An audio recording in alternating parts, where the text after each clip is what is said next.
If you are looking to get your phone or camera at least 20 inches away from anything via an arm, look no further. This is the 20-inch Magic Arm kit. This comes with a couple of attachments here, and then it also comes with this clamp at the bottom here where you can screw this guy on, and this clamp tensions down very, very tight because as you're screwing it down, it actually screws into this part and this part at the same time, so it clamps down from both sides very well. It's not going to slip on you at all.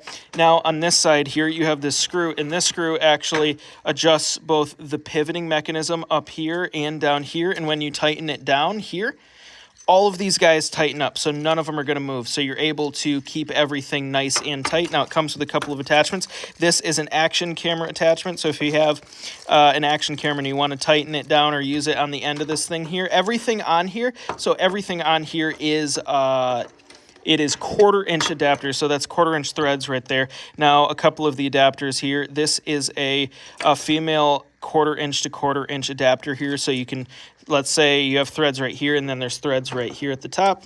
You can screw all this stuff together if you need to, if you want to use, let's say, the cold shoe adapter right here. So if you're in the market for a kit that has a bunch of stuff like a phone holder and then this 20-inch arm, I highly recommend this guy. This guy is going to work very well, and I think you will enjoy it for that purpose.